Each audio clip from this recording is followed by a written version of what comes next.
எதிர்க்கட்சிகளை அழித்தொழிக்க அதிமுக அரசு முயற்சிப்பதாக திமுக தலைவர் திரு மு கருணாநிதி குற்றம் சாட்டியுள்ளார். சென்னை திருவான்மையூரில் தமிழக சட்டப்பேரவையில் ஜனநாயகம் படும் பாடு என்ற தலைப்பில் நேற்றிரவு நடைபெற்ற கண்டன பொதுக்கூட்டத்தில் பேசிய அவர், காவல்துறையை வைத்துக் கொண்டு என்ன வேண்டுமானாலும் செய்யலாம் என்ற நச்சு எண்ணத்தில் எதிர்க்கட்சிகளின் மீது வன்முறை கட்டவிழ்த்து விடப்படுவதாக குற்றம் சாட்டினார். கையில் இருக்கின்ற காவல்துறை வைத்துக் கொண்டு எதையும் செய்யலாம், யாரையும் பிடித்து அடைக்கலாம், யாரு மீது வழக்கு போடலாம் என்கின்ற அந்த தைரியத்தில், அந்த நச்சு எண்ணத்தில் எத்தனை வழக்குகள் போடப்பட்டிருக்கின்றன. அரசாங்கம் சட்டமன்றத்தை கட்டுப்படுத்தக்கூடாது என்ற கட்சியின் பொதுச் செயலாளர் பேராசிரியர் திரு க அன்பழகன் நினைத்த போதெல்லாம் விதி 110 கீழ் செல்வி ஜெயலலிதா அறிக்கை வெளியிடுவது மரபை மீறிய செயல் என்று சாடினார்.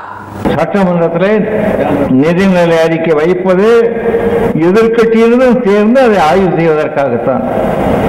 அந்த ஆய்வு செய்கிற வாய்ப்பை மறுத்துவிட்டு தனியாக முதலமைச்சர் நினைத்த போதெல்லாம் ஒரு அறிக்கையை தருவது அது முறையாக இல்லை, நியாயமல்ல, நிதிநிலை அறிக்கை வரம்பை மீறியது. சட்டப்பேரவையில் மக்களின் பிரச்சனை அதிகமாக எழுப்பப்படுவதற்கு பதில் முதலமைச்சர் செல்வி ஜெயலலிதாவின் புகழ்தான் அதிகமாக பாடப்படுகிறது என்று திமுக பொருளாளர் திரு மு க ஸ்டாலின் விமர்சித்தார்.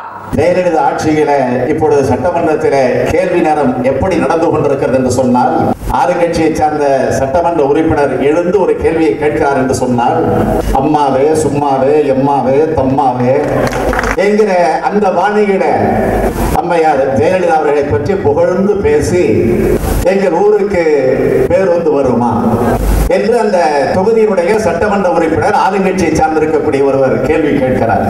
உறுதியளித்த அறிவிப்புகள் எதையும் செல்வி ஜெயலலிதா நிறைவேற்றவில்லை என்றும் குறை கூறிய அவர், மானிய கோரிக்கைகளில் கடந்த ஆண்டு அறிவிக்கப்பட்டவையே இந்த ஆண்டும் அறிவிக்கப்பட்டிருப்பதாக தெரிவித்தார். கூட்டத்தில் முன்னாள் அமைச்சர்கள் மற்றும் சட்டமன்ற உறுப்பினர்கள் உள்ளிட்ட ஏராளமானோர் பங்கேற்றனர்.